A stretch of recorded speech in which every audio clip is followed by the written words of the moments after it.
Ow! Jeez, dude, that hurt. You know what my diet consists of? Rocks.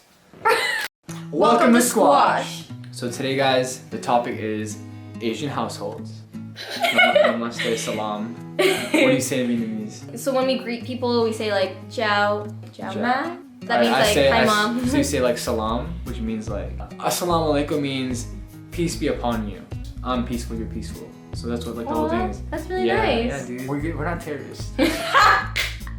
So today's topic is Asian households. Labib and I happen to be Asian. Asian. Well, I'm South Asian, you know, Pakistan. And I'm Vietnamese. Vietnam. Okay. We just wanted to talk about our experiences growing up in different cultures and how our childhood was like. So it's gonna be cool to share our experiences with you. And then comment down below what's similar to us, or bro, how have you been raised? A lot of people don't understand that growing up in a different culture, you grow up pretty significantly different from everyone else. It has a big effect on like how you think, definitely how you see things and your whole perspective. Okay, so we're gonna talk about parenting. I have to Asian say, parents, hella strict.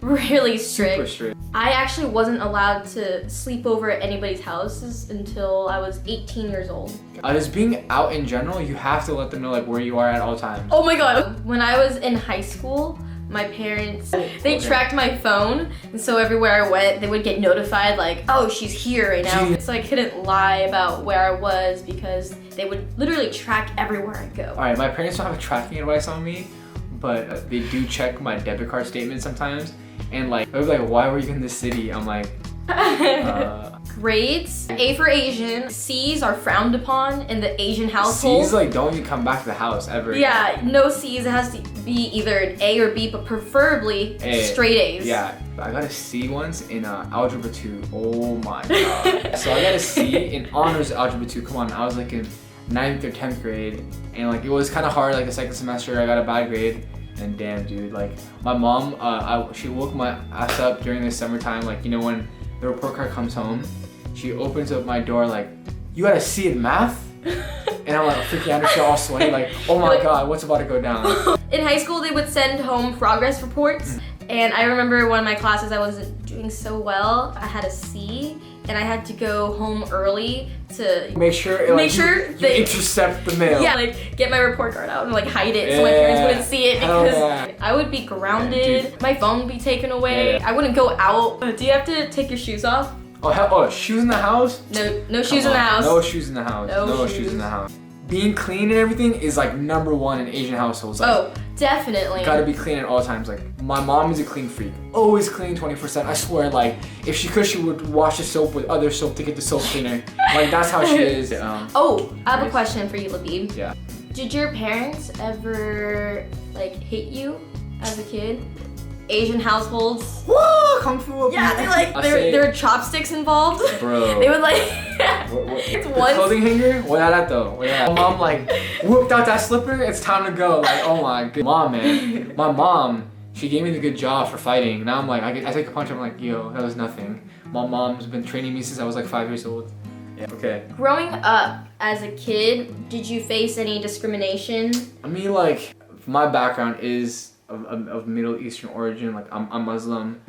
It's never been a big issue, but sometimes you do like kind of get annoyed by certain things, but never been a huge thing. When I was younger, I was actually bullied for being Asian. People would outcast me and make fun of me for having small eyes and just for looking different. And for a long time when I was younger, I grew up almost hating my culture, hating the way I looked, hated my language, and it makes me really sad that when I was a kid, I didn't appreciate who I was and where it came from. I didn't really appreciate it at all until now. And you see how cool everything really is, because like when I was younger too, I hated going like Pakistan Day, like I don't want to go to that, like.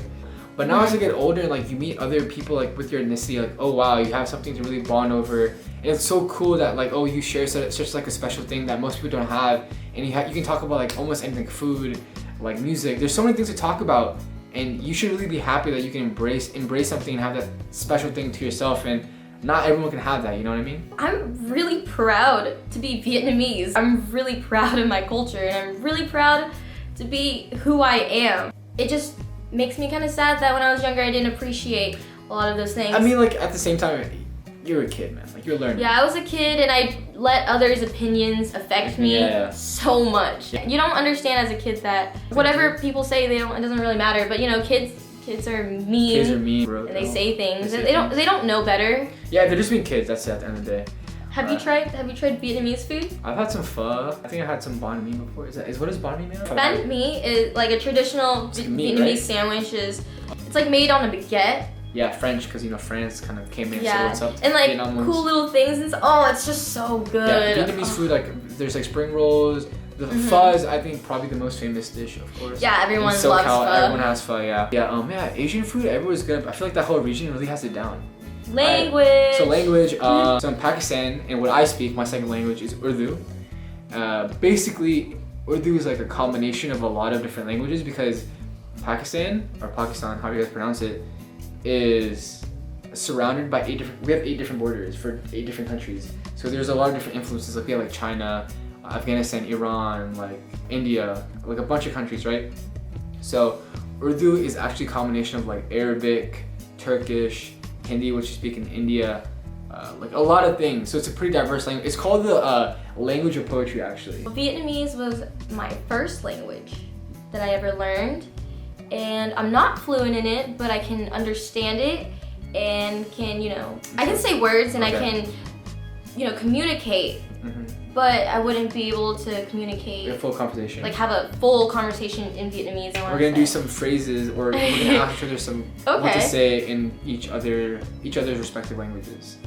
So Jeannie, did you eat anything today? Hôm nay anh ăn cái gì chưa? Say, where is the nearest bathroom?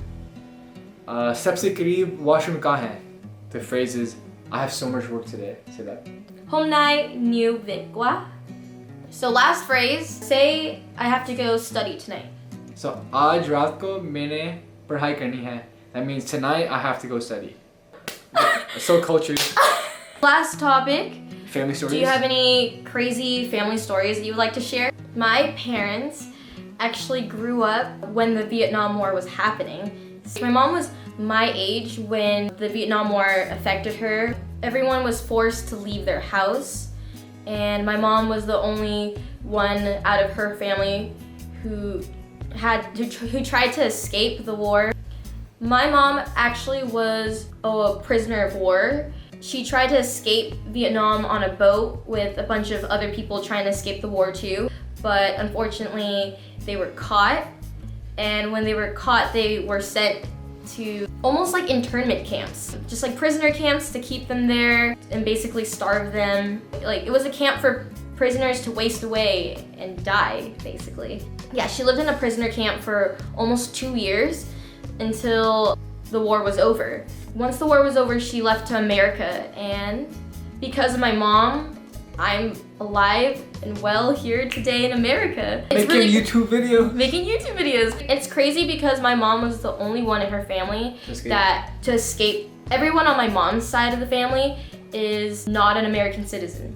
Yeah. She's the only one who was able to escape the war in time to become an American citizen. Damn, dude, that's crazy. Thanks for watching this squash video. Don't forget to subscribe and give this video a big thumbs up. If you also have any of your own input or your own stories about being Asian or whatever culture you are, because we're all special, leave it in the comments below. I really want to hear your story too. Thanks for watching. Hey, that's good.